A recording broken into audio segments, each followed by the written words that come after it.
Hello student, this is Anita Rathor and you are watching online classes of Symbosia School. Today we are going to start fourth chapter, that is motion in a plane. The topics that we cover: first scalars and vectors, second position and displacement vectors, third equality of vectors. So we start first topic, scalars and vectors. All the physical quantities can be divided into two types. सारी physical quantities को हम दो type से divide कर सकते हैं, scalar and vector. जो इन दोनों में बेसिक जो डिफरेंस होता है वो डिफरेंस होता है डायरेक्शन का. स्केलर क्वांटिटीज में सिर्फ मैग्नीट्यूड होता है, बट जो वेक्टर क्वांटिटीज होती हैं उनमें मैग्नीट्यूड और उसके साथ डायरेक्शन दोनों ही कंपलसरी होते हैं. ठीक है, तो स्केलर क्वांटिटीज जैसे कि आपका मास है, टाइम है, लेंथ है, डिस्टेंस है, ये सारी चीज़ें क्या होती हैं, ये सारी क्वांटिटीज जो होती हैं स्केलर क्वांटिटीज होती हैं. वेक्टर क्वांटिटीज में आपका आ जाएगा फोर्स है. ठीक है, आपका फोर्स क्या है, वेक्टर है. वेलोसिटी क्या है, वेक्टर है. ठीक, और इसी तरीके से टॉर्क ले लीजिए, टॉर्क भी एक वेक्टर क्वांटिटी है. तो ये सारी जो क्वांटिटीज होती हैं जिनमें कि डायरेक्शन और मैग्नीट्यूड दोनों ही होता है वो होती हैं वेक्टर क्वांटिटीज. सो स्केलर हम कह सकते हैं a physical quantity which has a magnitude but no direction is called scalar. For example mass, length, temperature, time, density, work, specific heat. और भी इसके साथ साथ बहुत सारी होती हैं. स्केलर में भी पॉजिटिव और नेगेटिव. स्केलर पॉजिटिव भी हो सकता है, नेगेटिव भी हो सकता है. Scalar can be added, subtracted, multiplied or divided according to the rules of ordinary algebra. और स्केलर को एल्जेब्रा के जो सिंपल रूल्स होते हैं जो आप बचपन में करते चले आए हैं, एडिशन, सब्ट्रैक्शन के, मल्टीप्लाई के, डिवाइड के, ये सारे रूल्स के थ्रू ही हम स्केलर क्वांटिटीज़ को ऑपरेट कर सकते हैं. Addition and subtraction of scalars make sense only for quantities of same nature. इसका मतलब है कि एडिशन और सब्ट्रैक्शन जो होता है स्केलर क्वांटिटीज़ का वो तभी पॉसिबल है जबकि वो सेम नेचर की हो. जैसे कि वर्क को हम वर्क के साथ ऐड कर सकते हैं, वर्क को वर्क के साथ सब्ट्रैक्ट कर सकते हैं. ठीक है, मास को मास के साथ ऐड कर सकते हैं और मास को मास से ही सब्ट्रैक्ट कर सकते हैं. However multiplication and division can be performed with different quantities. और मल्टीप्लिकेशन और डिवीजन जो है वो हम डिफरेंट क्वांटिटीज़ के साथ भी परफॉर्म कर सकते हैं. नेक्स्ट है vector. Vector of physical quantity which has both magnitude and direction is called vector. यानी कि वो सारी क्वांटिटीज जिसमें कि मैग्नीट्यूड भी होता है और आपकी डायरेक्शन भी होती है, वो सारी क्वांटिटीज होती हैं आपकी वेक्टर क्वांटिटीज. जैसे कि सबसे जो फर्स्ट जो इसमें वेक्टर क्वांटिटी आती है वो आती है वेलोसिटी. देखिए वेलोसिटी क्या होता है, वेलोसिटी बेसिकली आपका स्पीड ही होता है. लेकिन अगर हम स्पीड को speed into speed plus direction, यानी कि स्पीड को जब हम डायरेक्शन के साथ भी लिखेंगे तो वो क्या हो जाता है, वो हो जाता है वेलोसिटी. तो वेलोसिटी जो होता है वो बेसिकली स्पीड ही होता है, लेकिन जब स्पीड को हम डायरेक्शन के साथ लेते हैं तो उसको हम स्पीड नहीं कहते हैं, उसको हम कहते हैं वेलोसिटी. ठीक है, वेलोसिटी, एक्सेलरेशन, क्योंकि ये वेलोसिटी पे डिपेंड है और वेलोसिटी एक वेक्टर क्वांटिटी है तो एक्सेलरेशन भी एक वेक्टर क्वांटिटी होगा. डिस्प्लेसमेंट एक वेक्टर क्वांटिटी है. देखिए डिस्टेंस कोई भी पॉइंट है ए बी, डिस्टेंस आपकी ये यहाँ से यहाँ तक हो सकती है, ऐसे ऐसे हम गए फिर बी तक पहुँचे, ये सारी जो चली गई लेंथ है, जो टोटल एक्चुअल लेंथ है वो क्या है, वो डिस्टेंस है. बट अगर हम डिस्प्लेसमेंट की बात करें तो ए से बी तक जो शॉर्टेस्ट डिस्टेंस होगा स्ट्रेट लाइन में वो क्या होता है, वो होता है डिस्प्लेसमेंट. तो ये जो होगा वो होगा डिस्प्लेसमेंट और ये होगा आपका, ये वाला होगा आपका डिस्टेंस. तो डिस्टेंस क्या है, एक स्केलर क्वांटिटी है और डिस्प्लेसमेंट क्योंकि उसमें एक पर्टिकुलर डायरेक्शन है. अब डिस्टेंस में क्या डायरेक्शन हर पॉइंट पर चेंज हो रहा है, लेकिन डिस्प्लेसमेंट के हर एक पॉइंट पर डायरेक्शन क्या है. अगर आप यहाँ देखें तो डायरेक्शन आपका ये है, यहाँ देखोगे तो भी इधर है, यहाँ देखोगे तब भी इधर है. यानी कि हर पॉइंट पर डायरेक्शन क्या है, सेम है। अब यहाँ पर डायरेक्शन डिस्टेंस में देखते हैं, यहाँ डायरेक्शन अलग है। फिर यहाँ आप देखोगे तो डायरेक्शन ये है, यानी कि इसके टेंजेंट के अकॉर्डिंग डायरेक्शन है ये। तो यहाँ पर डिस्टेंस में हर पॉइंट पर डायरेक्शन चेंज हो रहा है। तो जो डिस्टेंस है वो एक स्केलर क्वांटिटी है, और डिस्प्लेसमेंट क्या है, डिस्प्लेसमेंट एक वेक्टर क्वांटिटी है। ठीक है। फोर्स, क्योंकि फोर्स जो होता है वो भी आपका एक पर्टिकुलर डायरेक्शन में लगाया जाता है, और फोर्स जो होता है वो उसका फॉर्मूला क्या होता है, मास इनटू एक्सेलरेशन। और एक्सेलरेशन क्या है, एक वेक्टर क्वांटिटी है, तो फोर्स भी एक वेक्टर क्वांटिटी है। Momentum P equals to mv होता है। मोमेंटम वेलोसिटी पे डिपेंड करता है, वेलोसिटी एक वेक्टर क्वांटिटी है तो मोमेंटम भी एक वेक्टर क्वांटिटी होगा। इसी तरीके से टॉर्क होता है F इंटू आर, फोर्स, यानी कि ये भी एक वेक्टर क्वांटिटी है। Vector can not be added, subtracted, multiply और divided according to simple rules of algebra. और वेक्टर्स को हम जो अलजेब्रा के सिंपल रूल्स होते हैं उनसे हम ना तो ऐड कर सकते हैं, ना सब्ट्रैक्ट कर सकते हैं, ना ही मल्टीप्लाई कर सकते हैं, और ना डिवाइड कर सकते हैं। इनको वेक्टर्स को ऐड, सब्ट्रैक्ट और मल्टीप्लाई करने के लिए इनके वेक्टर अलजेब्रा के थ्रू जो रूल्स होते हैं हम उन्हीं के थ्रू इसको कर सकते हैं। A vector can not be divided by another vector as it is not a valid operation in vector algebra.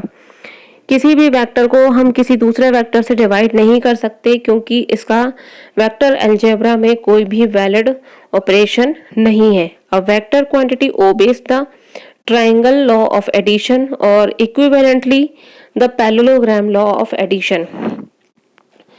Vector जो क्वांटिटीज होती हैं वो एडिशन के दो रूल्स को फॉलो करती हैं। एक होता है ट्रायंगल लॉ ऑफ एडिशन, और उसी से मिलता जुलता दूसरा जो लॉ होता है वो होता है पैरेललोग्राम लॉ ऑफ एडिशन। ठीक है। किसी भी वेक्टर को लिखते समय हमें क्या करना है कि कोई भी, जैसे हमें वेलोसिटी लिखना है, वेलोसिटी कैसी क्वांटिटी है, वेक्टर क्वांटिटी है, तो हम क्या करेंगे, v बनाएंगे और v के ऊपर एक एरो लगा देंगे। इस एरो का मतलब है कि ये डायरेक्शन है, और v का मतलब है ये मैग्नीट्यूड है। ठीक है। तो ये इस तरीके से हम इसको लिखेंगे एक वेक्टर क्वांटिटी, जैसा कि आपका यहाँ दे रखा है। अब अगर इस वेक्टर को मुझे स्केलर में कन्वर्ट करना है तो मैं क्या लगा दूंगी, मैं यहाँ पर मॉड लगा दूंगी।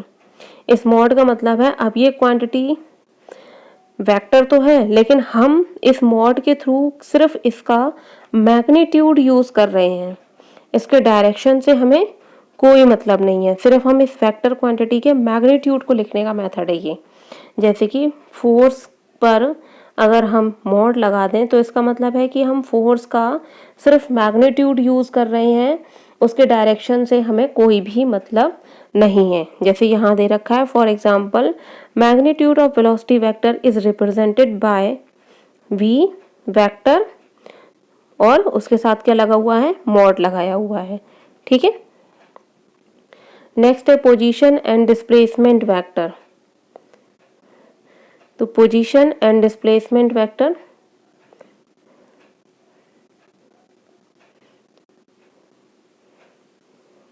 ये देखिए आप डायग्राम में क्या हुआ है कि यहाँ पर O क्या है, ओरिजिन है, ये O ओरिजिन है, और ओरिजिन से दो पॉइंट लिए गए हैं। पहला पॉइंट है P और दूसरा पॉइंट है P डैश। O से P तक का जो पोजीशन वेक्टर है वो कितना है, R, वेक्टर R, और O से P डैश तक का जो पोजीशन वेक्टर है वो है वेक्टर R डैश। ठीक है। तो अगर कोई पॉइंट P पर है, कोई बॉडी P पर है, तो हम कहेंगे कि उसका पोजीशन वेक्टर क्या है, R वेक्टर। और अगर कोई बॉडी P डैश पॉइंट पर है तो उसका पोजीशन वेक्टर है R डैश। अब अगर ये बॉडी P से P डैश तक इस पाथ को फॉलो करती हुई गई, कौन से पाथ को, इस पाथ को, P डैश, इस पाथ को फॉलो करती गई, तो ये जो पाथ हो गया वो क्या हो गया, इसका डिस्टेंस। अगर ये बॉडी इस वाले पाथ को फॉलो करती हुई गई, यानी कि P डैश, तो ये इसका डिस्टेंस हो गया। बट अगर हम यहाँ पर डिस्प्लेसमेंट की बात करें तो P से P डैश तक ये जो रेड लाइन है वो क्या है, वो इसका डिस्प्लेसमेंट है। ठीक है। और यहाँ पर डिस्प्लेसमेंट को ट्रायंगल मेथड से निकाला गया है। ठीक है, तो यहाँ पर मैं आपको एक्सप्लेन कर रही हूँ। To describe the motion of an object in a plane, its position with respect to origin can be chosen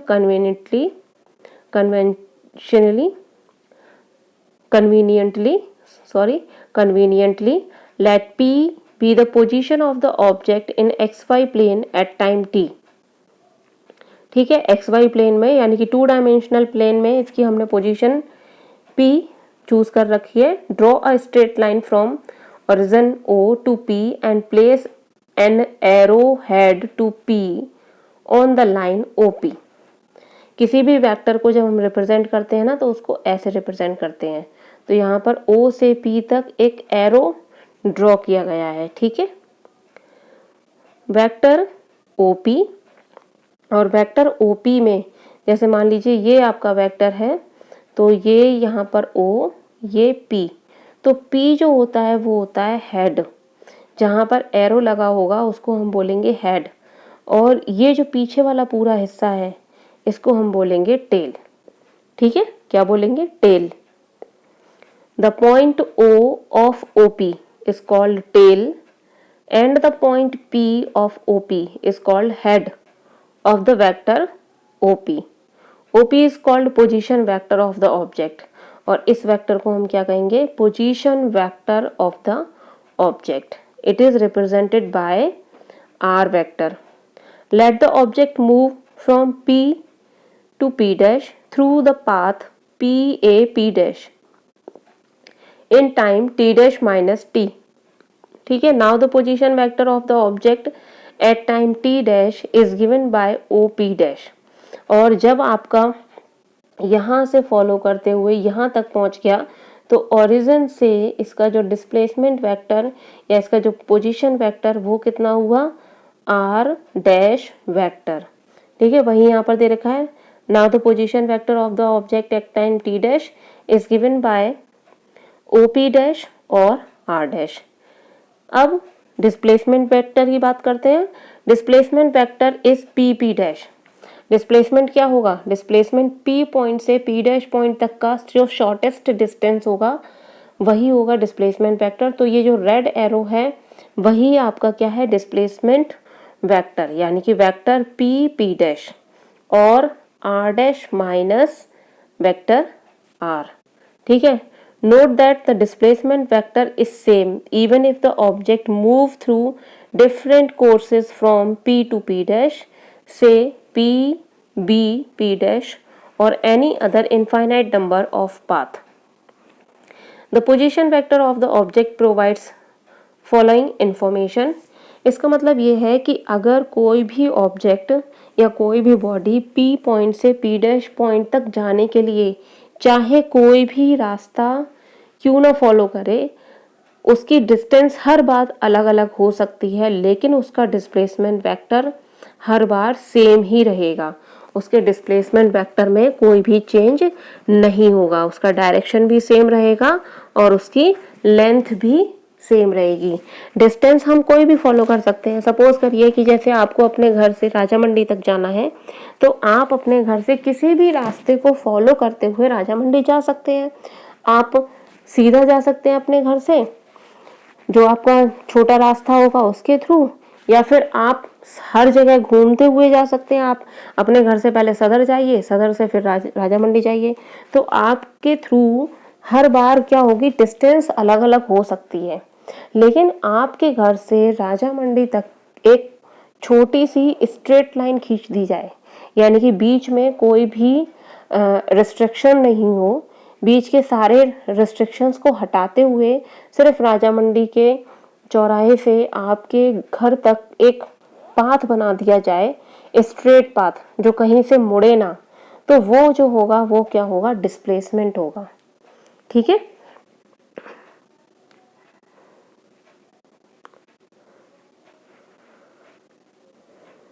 सो यहाँ पर it gives straight line distance of the object from the origin. ये एक straight line distance देता है origin से object तक का। ठीक है, it gives the direction of the object with respect to the origin, और ये क्या देता है? ये डायरेक्शन भी देता है ऑब्जेक्ट का ओरिजिन से।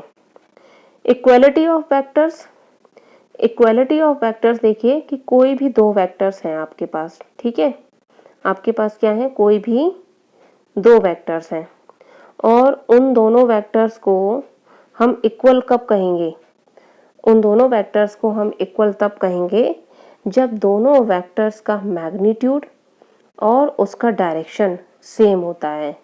The two vectors A and B are said to be equal if and only if they have the same magnitude and same direction, यानी कि उनका मैग्नीट्यूड भी सेम होगा और उनका डायरेक्शन भी सेम होगा, तब हम उसको कहेंगे इक्वल वेक्टर्स। ठीक है, अब यहाँ फर्स्ट डायग्राम में देखिए, फर्स्ट डायग्राम से मैं Q से B तक यहाँ पर जो है ये वेक्टर दे रखा है। अब दूसरे वेक्टर को अगर मैं यहाँ पर ड्रॉ कर दूं जो कि इसके बिल्कुल बराबर है, ठीक है, ये तो इसका डायरेक्शन और मैग्नीट्यूड दोनों सेम है, तो हम कह सकते हैं कि ये इक्वल वेक्टर्स होंगे। ठीक, अब आप सेकंड डायग्राम में देखिए, सेकंड डायग्राम में दोनों वेक्टर्स जो हैं उनका ओरिजिन पॉइंट क्या है, सेम है, ये उनका ओरिजिन पॉइंट है।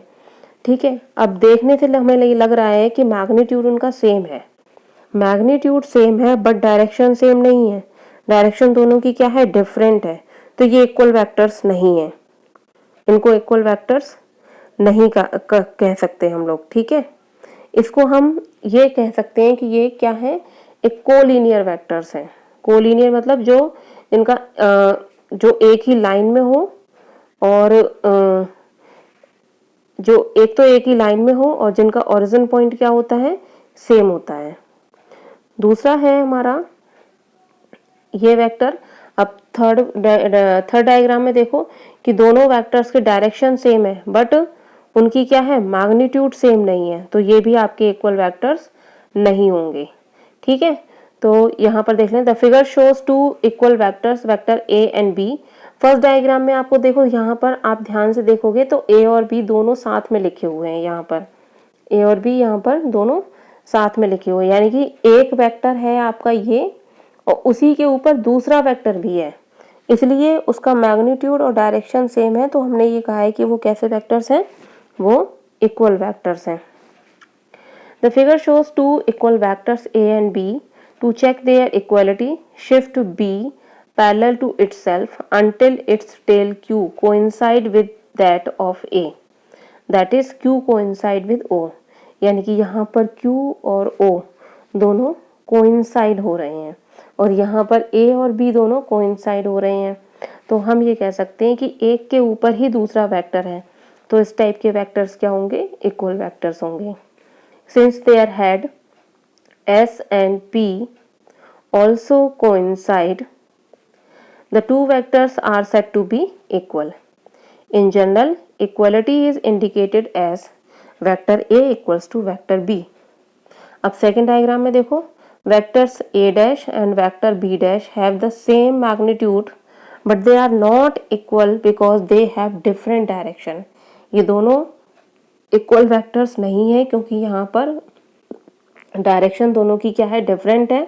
बेशक इनके मैग्नीट्यूड है वो सेम है बट डायरेक्शन यहाँ पर इसका डायरेक्शन ये है और इसका डायरेक्शन ये है, दोनों डायरेक्शन क्या है, सेम है। ठीक है, इसको हम ये कह सकते हैं कि ये कैसे वेक्टर्स हैं, ये को इनिशियल वेक्टर है, इसको को इनिशियल वेक्टर भी कह सकते हैं क्योंकि इनका इनिशियल पॉइंट क्या है, सेम है, इसलिए इसको हम कहेंगे को इनिशियल वेक्टर। ठीक है, थर्ड वाले में ये दोनों भी इक्वल वेक्टर्स नहीं है क्योंकि इनका डायरेक्शन तो सेम है, डायरेक्शन दोनों एक दूसरे के पैरेलल हैं, लेकिन इनका मैग्नीट्यूड सेम नहीं है। ये कैसे वेक्टर्स हो गए, ये दोनों वेक्टर्स हो गए पैरेलल वेक्टर्स, दोनों वेक्टर एक दूसरे के पैरेलल हैं, तो इसको हम कहेंगे ये कैसे वेक्टर्स हैं, पैरेलल वेक्टर। ठीक है,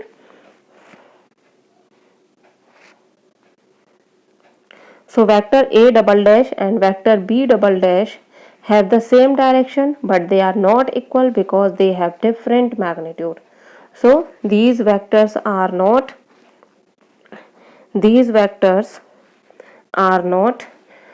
equal vectors, these are the parallel vector. Okay, thank you.